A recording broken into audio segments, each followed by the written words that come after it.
플라세보 진정한 치유자. 플라세보 효과는 비슷한 방식으로 작용한다. 플라세보는 라틴어로 부탁할게 라고 번역된다. 무언가 마음에 들면 자동적으로 몸 안에서 쾌락 호르몬의 분비를 촉발시키는데, 이는 병이 났을 때 치유의 반응을 경험하기 쉽다는 것을 의미한다. 의학 분야에서 플라세보 효과는 신약이나 치료법의 효능을 시험하는 척도로도 묘사된다. 참고로 병의 증상을 멈추거나 억제하는 것은 병의 치유와는 아무 상관이 없다. 치유의 이유와 방법에 대한 3가지 가능한 설명이 있다. 첫 번째로는 특정한 비역제적 치료는 인체의 치유 반응을 유발한다. 둘째는 자연의 치유력이 작용하고 있다. 여기에는 특히 질병을 유발하는 요인을 예방하고 제거하기 위한 면역체계의 자연적인 반응이 포함된다. 이 원칙이 의학치료의 대다수에 적용되는 반면, 의사들의 이 비밀의 협력자가 환자들에게 소개되는 경우는 거의 없다.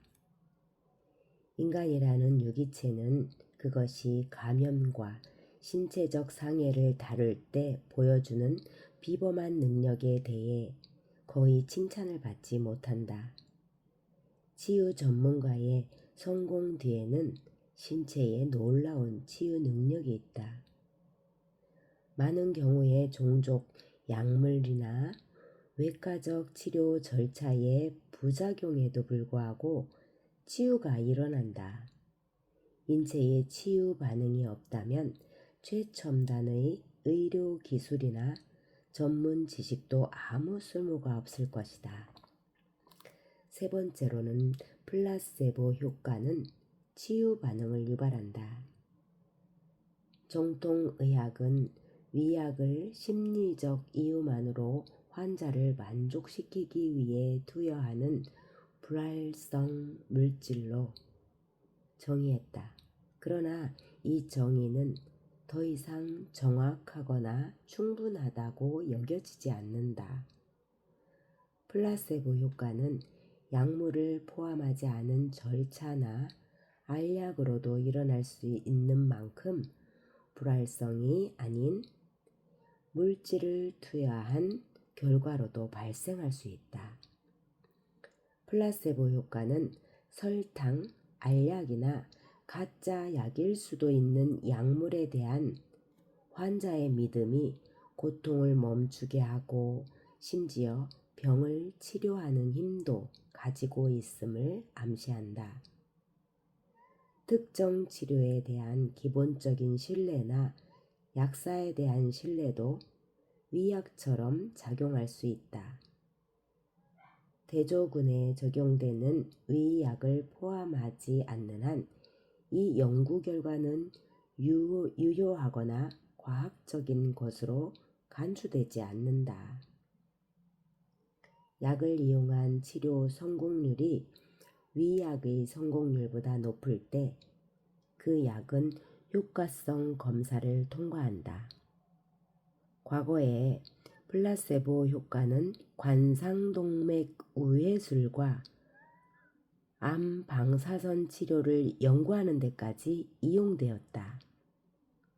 많은 관상동맥 우회술 연구의 결과 외과 의사들은 실제로 우회 수술을 하지 않고 플라세보 그룹에서 심장 환자들의 가슴을 열었다가 곧바로 다시 봉합했다. 그런 다음 환자들에게 수술이 성공적이었다고 알렸다.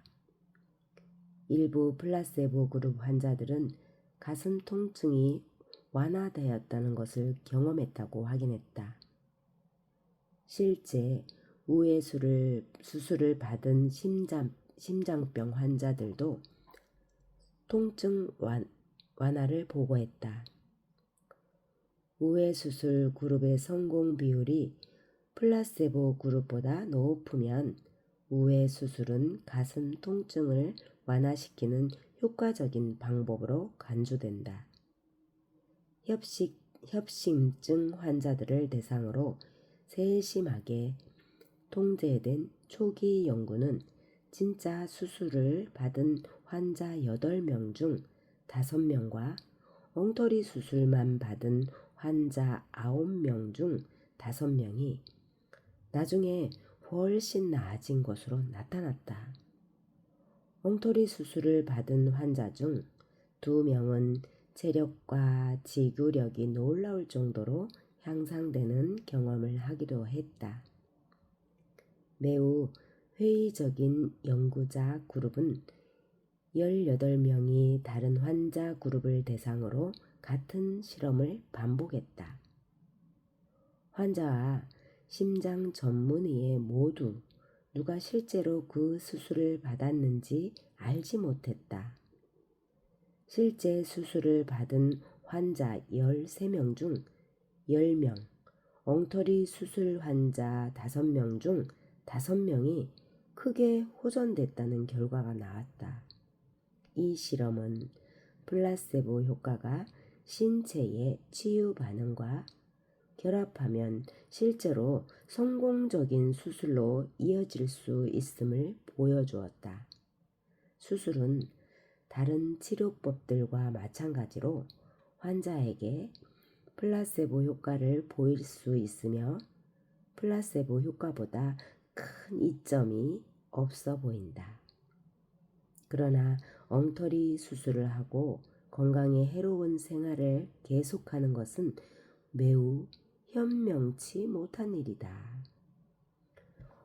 엉터리 수술을 받은 환자의 생존율은 2년을 넘지 못하고 정상적인 수술을 받은 환자의 경우에도 식습관과 생활 방식을 바꾸지 않는 한 생존율이 그렇게 길지 않다.